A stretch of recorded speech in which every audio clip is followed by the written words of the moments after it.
Thank you, dear viewers, for joining us at this news hour on Equinoxe Television, live from our headquarters in Cameroon's economic capital, Douala. I am Bable Jonathan. Contrary to statements from state officials indicating a progressive return to normalcy in the northwest and southwest regions of the country, Senator Regina Mundi, after her liberation from captivity, says the regions are in war.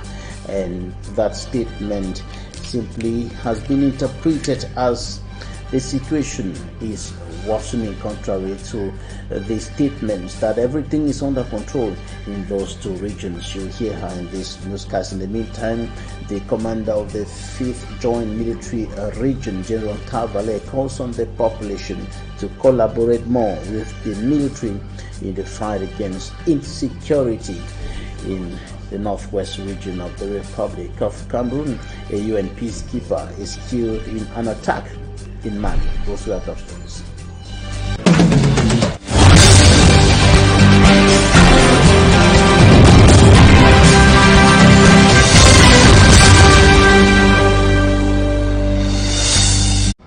Several persons have been rendered homeless and material damage amounting to millions of francs CFA recorded in a fire incident in Lum in the Mongo Division littoral region of the Republic of Cameroon. The fire started in a spare part shop in that part of the littoral region before extending to several homes in the area. Details in this report compiled by Malaglory. Business materials worth thousands of million francs CFA were all burned to ashes in Lum, the Mongo division of the littoral region. Several homes close to these shops at the ceremonial ground were also consumed by the inferno, leaving the victims in tears and frustration. I heard people shouting when I came out of the house. I looked around but didn't see any fire until when my neighbors directed me where the fire is coming from. We then forced the door to where the fire started, struggled to remove the materials, and thanks to the rain we were able to see some of the things.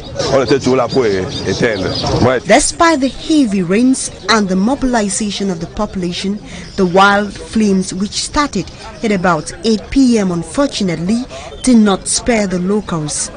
Lightning caused the electric cable to spark fire, which led to the fire incident. Investigations have been launched to determine the root cause of the fire. Meanwhile, the victims are gathering their broken pieces. The region is in war. This statement came from Regina Mundi, member of Cameroon's Upper House of Parliament, after liberation from captivity. After a period of captivity of 1 month, the senator was released or liberated by security and defense forces in Ashong, Batibo, northwest region of the country.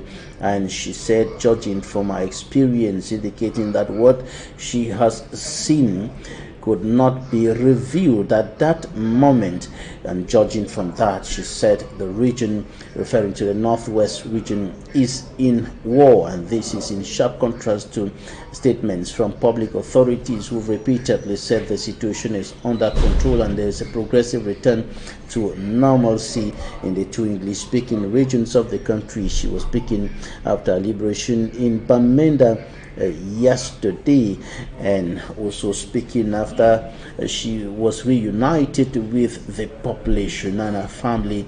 The commander of the 5th Military Region, General Tavale, urged the population to collaborate more with the military in the fight against insecurity. Stella reports from Bamenda. An emotional moment as the aircraft on board Senator Regina Mundi touches down at the 501 Air Force Base. The member of the Senate was rescued during an operation in Ashon alongside a lady called Delphine by Defense and Security Forces.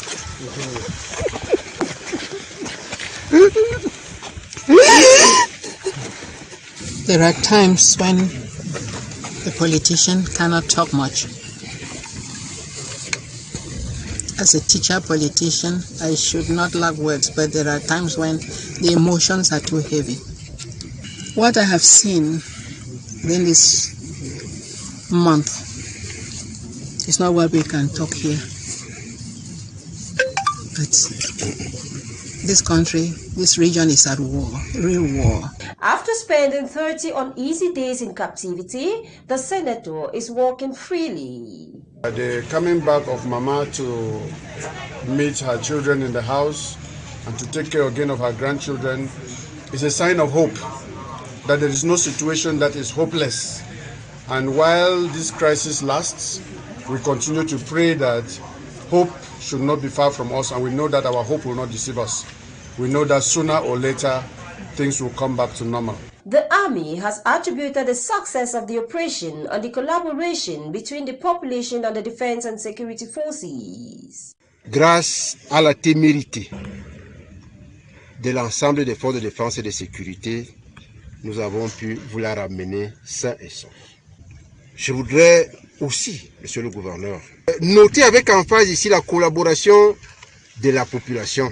Among the personalities to welcome the senator was Brigadier General Cavalier, commander of the 5th Joint Military Region, Brigadier General Equinoxe Divine, commander of the 5th Gendarmerie Region, and Northwest Governor Adolphe Lafri. We are appealing to all the sons and daughters of this region who are still hesitant to collaborate with the armed forces, with the administration, that time have come to listen to the head of state and to give and collaborate with the security forces to continue the pacification process in this region. Senator Elizabeth Regina Mundi regains her home as family and well-wishers express their joy in tears and praise. Northwest Governor Adolphe Lafri, as well as General Cavalier, urging the population to collaborate more, not only with the military but with the administrative authorities in the fight against insecurity, in the struggle to restore peace and normalcy in the Northwest and across Anglophone Cameroon. And the commander of the 5th Joint Military Region, General Cavalier, emphasized on the point that the collaboration of the population is very, very necessary in the fight against insecurity, simply indicating that it is thanks to the collaboration of the population that the senator and other hostages were set free. Now, I want you to take a listen to him in this extract. Je voudrais particulièrement féliciter, on peut les appeler commandos du 3e BIR, et les forces encadrantes, les autres forces encadrantes qui ont participé à cette opération. Je voudrais aussi, Monsieur le Gouverneur, noter avec emphase ici la collaboration de la population qui a permis de mener cette mission à bien. Nous voulons les rassurer, les populations du Nord-Ouest, que les forces de défense et de sécurité sont là pour les sécuriser, pour amener la paix dans cette région et qu'elles doivent nous aider dans cette mission. General Cavalier, commander of the 5th Joint Military Region, speaking there now to the nation's political capital, Yaoundé, where a widow is being threatened of forceful eviction from land she and her family have been occupying for several years, and now land dispute is threatening to evict her from that land and consequently from her home. And she's sending distress calls to the Yaoundé administration over what she considers as injustice and a violation of her rights. Smanjika Gebre has more. In the nearest future, Madame Jeanne Dongmo, a widow who lives at the Damas neighborhood in Yaoundé, will lose the house she constructed in 1988. This is so because she was served with a notice by the divisional officer of Yaoundé 6, cancelling her land title with the help of the children of the man she bought the 872 square meters land. Since the passing away of the man who sold this piece of land to me, I have been through difficult times in this compound with his children. We are being beaten, dragged to the ground, and they have even seized about 4 mobile phones from the hands of my children. My fence was destroyed with a court decision. I don't know its origin. According to the woman, due to the threats she received from the children of the man she bought the land from, she tried everything possible to get land documents for the piece of land her house is on. When their father was alive, I used to farm here. When the father divorced their mother, the children came here from time to time to beat their father. One met me while I was on my farmland to warn me that when their father will die, they will send me away. So I did everything to have my land document. Since the demise of the man who sold the land to Madame Jeanne Dongmo, she has been living in hell on earth, as the children of the man have been doing everything possible to seize the piece of land, involving the office of the divisional officer. They gave me the document at about 6:30 p.m. I have many medical certificates of my children that they beat at my place, and they even destroyed my fence. Whenever I plant, they come and destroy it. They also beat my children with machetes when I'm not around. I'm only called to come and see my kids in a very poor condition. After we verified the said document at the Yaoundé 6 municipality, it showed they weren't involved in the affair. With the ongoing scuffle between Madame Dongmo and the children of the man who sold the land she is living on, it is clear that in the days ahead, the widow might no longer live in the said house. The President of the Republic of Cameroon decides to support the journey to Mecca by Muslim faithfuls this year with the sum of 1 billion francs CFA, and this is contained in an administrative document from the Presidency of the Republic to the Minister of Finance, and the money is expected to be put at the disposal of the Minister of Territorial Administration, President of the National Hajj Commission, to help the Muslim faithfuls who will be traveling to Mecca for the pilgrimage to honor the 5th pillar of Islam. But this support is considered by Muslim leaders as insufficient and cannot solve the organizational challenges affecting the preparation and, of course, the journey to Mecca. We talked to some of the leaders and put together this report. For me, I'm Sander. The reaction of the Islamic Cultural Association of Cameroon, commonly known by its French acronym as ASIC, is contained in a letter addressed to the head of state by its president Alhaji Idi Mama. While thanking President Biya for ordering the disbursement of a 1 billion francs CFA subsidy for the price of Hajj 2022, Alhaji Idi Mama said the move will not solve the organizational problems of Hajj decried by the Muslim community. He recalled that on May 28, 2022, ASIC requested the President's arbitration regarding the exacerbated injunction of the Ministry of Territorial Administration, which they see as the origin of the exaggeration of the prices of pilgrimage to Mecca 2022. The Islamic Cultural Association of Cameroon, in this request, wanted the government of Cameroon to transfer the organization of the sacred exercise of Hajj or pilgrimage to Mecca into the hands of the Muslim community and participate only by supervising through the Ministry of Territorial Administration. The Secretary General of the Council of Muslim Traditional Rulers for the Littoral and Southwest regions, on his part, is glad that the President of the Republic has come in to subsidize. First of all, we thank Allah to be able to go to Hajj this year after 2 years of pandemic, and we thank the head of state who come again to assist to rescue the pilgrimage by this the donation. And Allah protects him, Allah give him health, Allah enlighten him more to be able to be the best for the Cameroonians. He, however, reminds pilgrims of the spiritual importance of the journey to Mecca. To fear Allah, to fear God, Hajj is not a business, it's not a tourism, but it is an worship act. They should know that Allah observed them. Recall that the financial intervention of President Paul Biya comes on the heels of an outright anger demonstrated by some Muslim faithfuls against the Minat boss's decision to increase the fee to 3,200,000 francs CFE for pilgrims wishing to travel to Mecca. The National Hajj Commission's president says pilgrims concerned will now pay the sum of 2,924,000 francs CFE to make the 2022 pilgrimage to Mecca. The June session of the lower house of Parliament will open on the 7th of June 2022, and that's going to be at 11 a.m. This is contained in a release signed by House Speaker Kavayeke Jibril, and the Secretary General of the Senate hereby informs honorable senators that the upper house of Parliament is convened to its second ordinary session of the 2022 legislative year on Tuesday, 7 June at 4 p.m.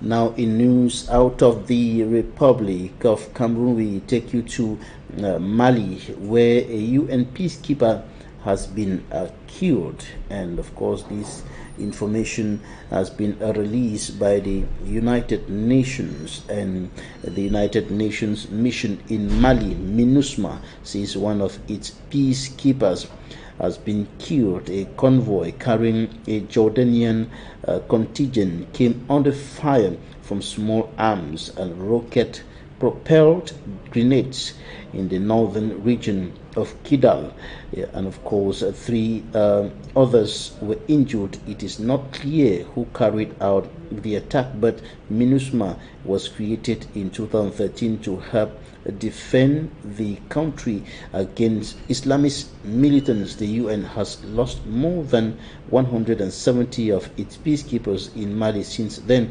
A transitional military council is ruling the country after ousting the elected president Ibrahim Boubacar Keita in 2020.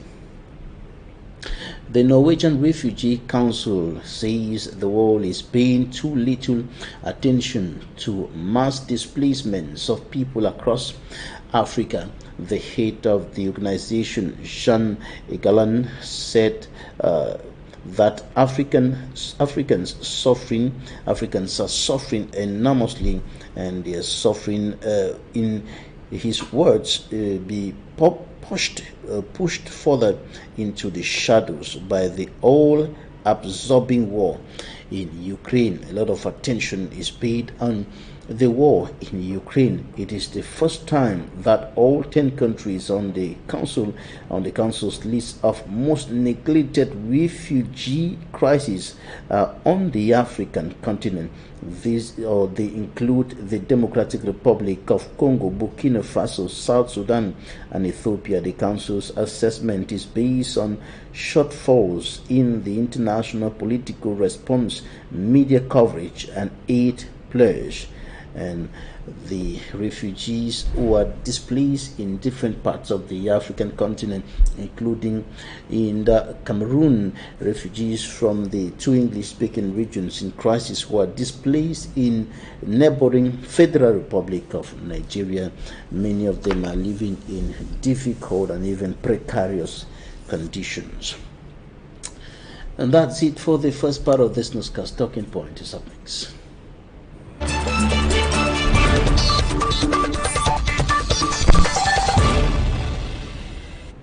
Thank you for staying with us in Talking Point. Let's get talking with Barrister Tamfu Richard, human rights lawyer and peace crusader. Barrister, you're welcome. Thank you, Mr. Babila. The pleasure is all mine. Right. First of all, your reaction to the liberation of Senator Regina Mundi and other hostages by the National Armed Forces, the Rapid Intervention Battalion in Ashong, in Batibo, Northwest region of the Republic of Cameroon. Yes, my reaction is that that was a very good news.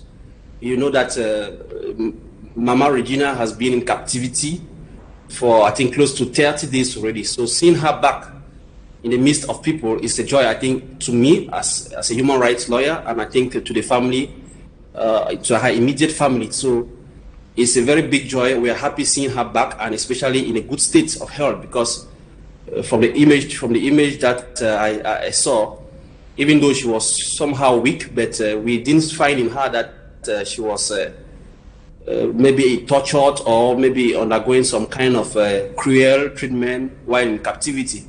We are all happy to see her alive and feeling or looking strong. And we hope that maybe a thorough medical check will not contradict what we are seeing. So that was my reaction. I think I'm happy for that. And I think if she's safe today, I think we should give more praises to God than to any other person. Many are raining praises and congratulations on the soldiers who fought for our liberation. I would not want to say I'll follow that same track, because when I remember that we have the fund of Balikumbat, who is the president of the House of Chiefs, which to date has not been found. We have so many principals who have been kidnapped. We have delegates. We remember sometime delegates who were kidnapped, which to date they have not given any account about them. So there are a lot of reservation with respect to that communication, because on the other side they are telling you that she was handed over, and that what is being said or echoed is not actually what is happening. So if they were able to rescue the senator, yes, it is good, but I will not overpraise them, because there is still much work that they have to do, because the phone of Bambalang, who is the president of the House of Chiefs, has not been found. We have delegates who have disappeared to date. We don't have any information, and so many principals. Even as we speak, there is a lawyer who has been kidnapped on the 29th of May, which to date we have no echo about him. So I think the military, if they want to be congratulated to that magnitude, they should continue the military deployment to make sure that everybody who is kidnapped should benefit from the same advantages as the senator benefited. Considering the fact that some of the cases which you just highlighted a while ago, nothing is said about them, and they have not been set free by the same military, do you read in that liberation double standards being applied by the authorities, some kind of discrimination? Yes, that's the impression I think any normal, reasonable thinking person should have, because like I tell you, we have delegates who were kidnapped, which to date we have not known where they are. We have the phone of Bambalang, which to date we don't know his whereabouts, and principals who have been kidnapped, and even a lawyer. So I want to believe that maybe there is some scale of preference in the rescue of some persons, whereas I don't want to believe that, because I know that in Cameroon, citizens should be equal before the law and should be able to have equal treatment. So if we are having this kind of communication because the senator has been released, we should also be able to have the same communication when other normal citizens with no status are also being captured and released. So if they have been able to rescue the senator, they should also be able to rescue normal citizens which are in captivity. So if the senator, for example, was not among them, I don't think, and I'm not sure that we will have been able to rescue the other people who were in captivity with her. The proof is that ever since the phone of Bambalang disappeared, nobody who is the president even of the House of Chiefs, nobody has ever said anything. The principals who have gone, nobody has said anything. The lawyer who has been kidnapped, nothing has been said. So I think it's been logical that you have that kind of feeling that there's a preferential treatment somewhere. In her first statement to the press, Senator Regina Mundi said what she experienced during the 1 month of captivity could not be revealed there at that moment, but the region is in war. When you hear this statement in sharp contradiction to what the authorities have been declaring, a return to normalcy, peace being restored gradually, the situation under control. When you hear the statement from Senator Regina Mundi, who says that the region is in war, what's your reading of that? Yes, I think she was just being honest with her conscience, because she has been the person to have to be in touch with the reality. So she was describing what she has gone through all this 1 month, which to her is considered to be hell and real war. Surely seen separatist fighter being equipped with the real weapons, the explosives, like what we see in the normal war. So I think she has really, the trauma that she has gone through is what is making her to really express her mind as it is, without wanting to please the political party where she belongs. So I think saying that the two regions are at war, it means that she really means it. And if you even go further, she was saying that it's even not easy on the armed soldiers, because probably she has seen how they give reports on how military people are being killed and how maybe people have been executed before her. So I think she was painting the situation on ground as it is, without putting politics into it. And some opinions hold that when you say that the situation is worsening, when you say that the region is in war, like Senator Regina Mundi declared, it means you don't want it to end. You don't want it to end. What do you think about such opinions? I think she was sending a very clear message to the President of the Republic, who is the head of the armed forces. She was like, in another way, telling him that it is bad on the ground, that if you don't look for an avenue to stop it, is going to continue to worsen.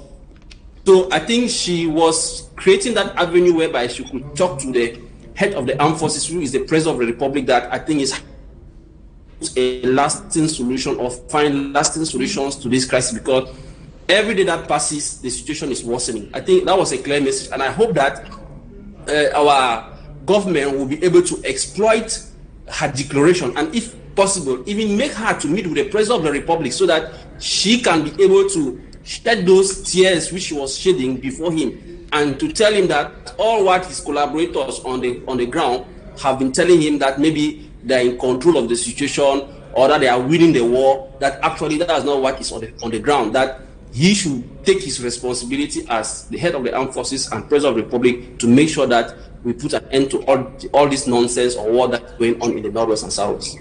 The Archbishop of the Bamenda Metropolitan Archdiocese of the Roman Catholic Church and President of the National Episcopal Conference of Cameroon, His Grace Andrew Kia, sees in the liberation of Senator Regina Mundi hope that sooner or later normalcy, peace will return to those two regions in crisis for close to 6 years today. Do you see that sign of hope?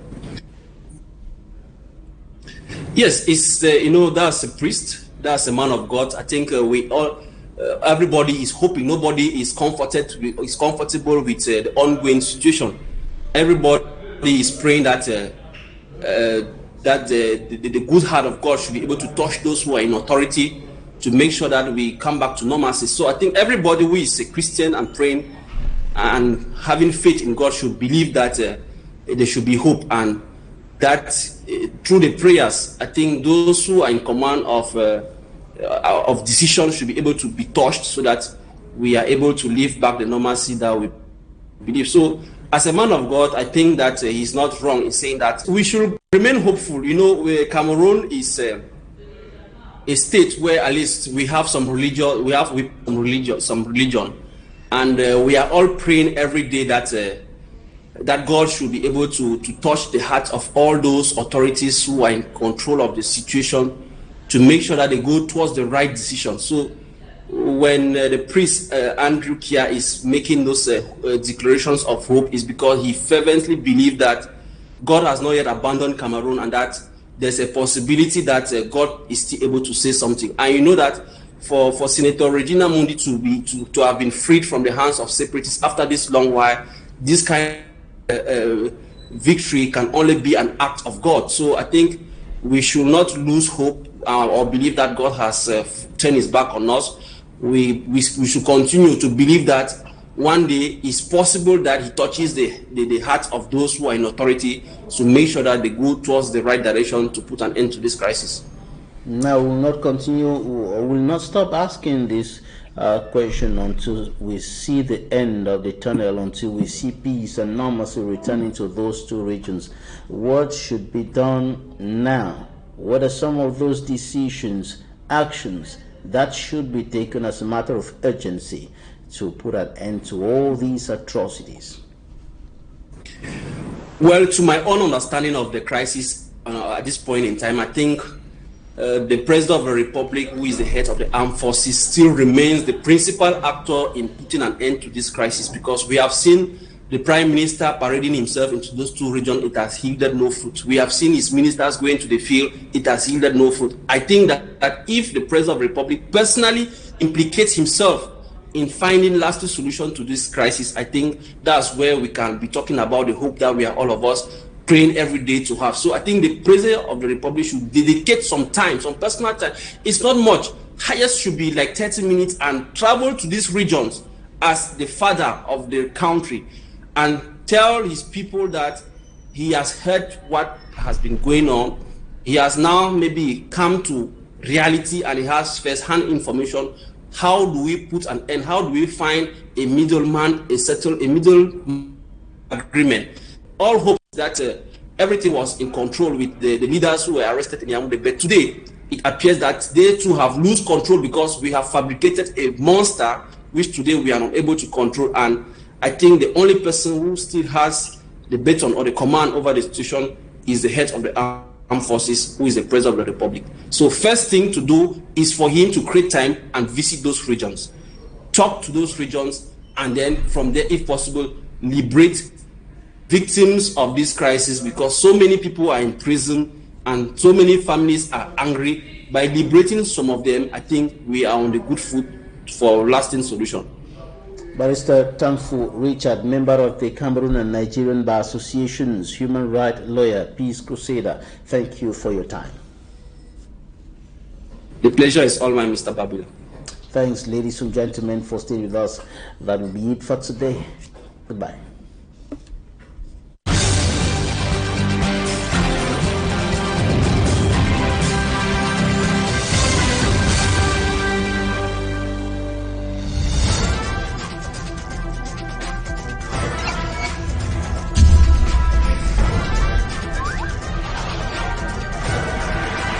Equinoxe Télévision, au-delà de l'image, nous rendons compte.